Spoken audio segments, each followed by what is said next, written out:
welcome back. Welcome back.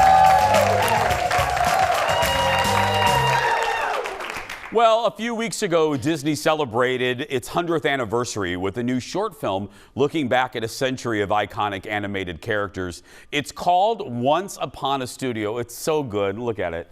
Is that it? They all gone?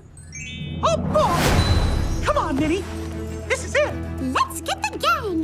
Yahoo! Picture time, guys. Okay.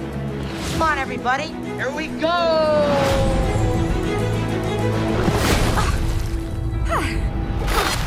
Water.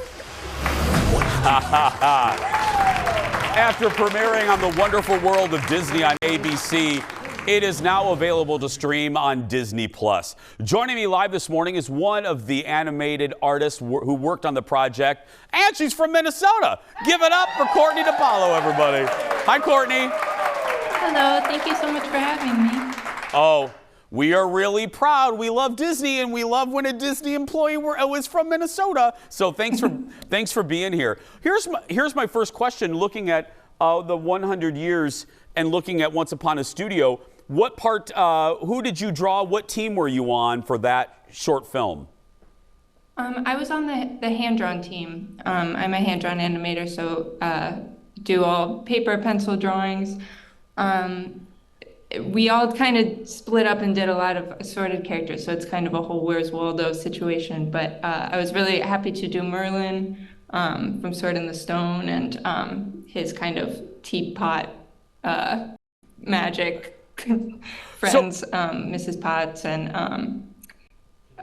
if you have an eagle eye, there's a big bad wolf and a fox and the hound. And did you do, okay, you said Fox and the Hound. You know what's so funny, Courtney? That's the first Disney movie. I'm 49, so when that came out, that was the first Disney movie that I remember seeing in theaters. And we got about halfway through that film, and I said to Colin, I said to my husband, I said, I haven't seen Copper or Todd yet. I haven't seen the Fox and the Hound. And then boom, Copper and Todd popped up. So kind of explain, if you could, because I think this is fascinating. So not only, you didn't just work on one character, so you as a hand-drawn artist, you get to dabble in a few of the characters?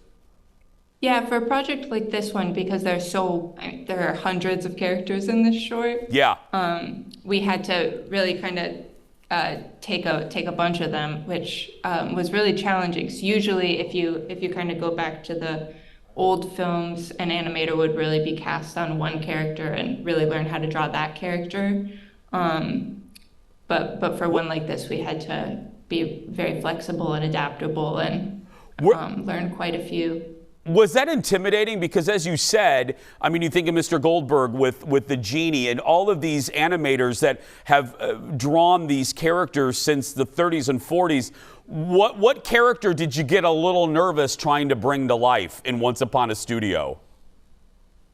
I mean, I think Merlin, Sword in the Stone means a lot. Like you say, Fox and the Hound means a lot to you. Sword in the Stone means a lot to me.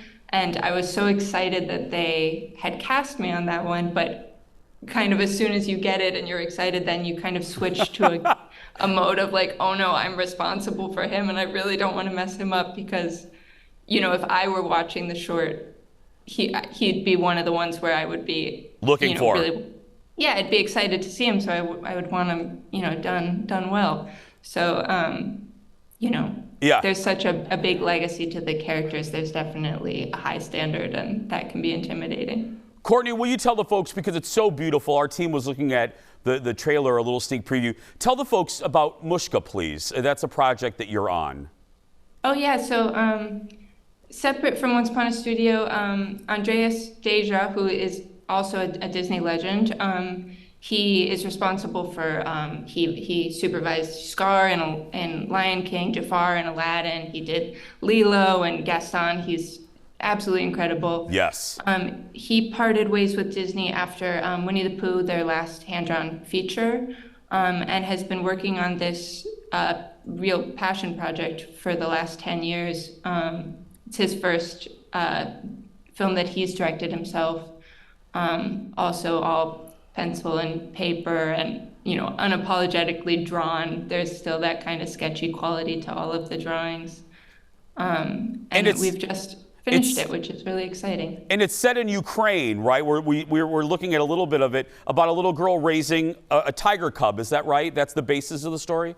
Yeah, it's a young girl who adopts a tiger and kind of the problems that she faces because unfortunately some people see a tiger as more valuable dead than alive, and kind of what happens with that.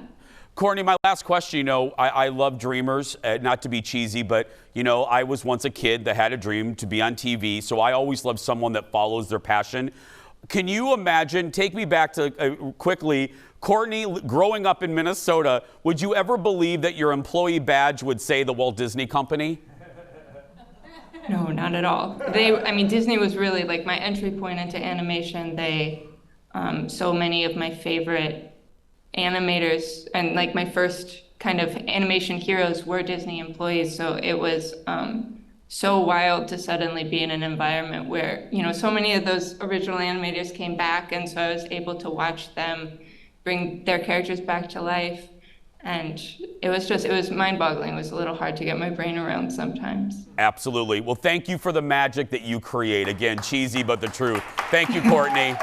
Thank you so much. You can follow Courtney's work by finding her on Instagram, her handle at Courtney Dipaola. That's nice. Can you imagine you dream about drawing and then you go to the mouse house? That's crazy. We're going to take a break. We're opening up the mailbag and you're going behind the scenes at our big show on Friday. We'll be right back. Back in a moment.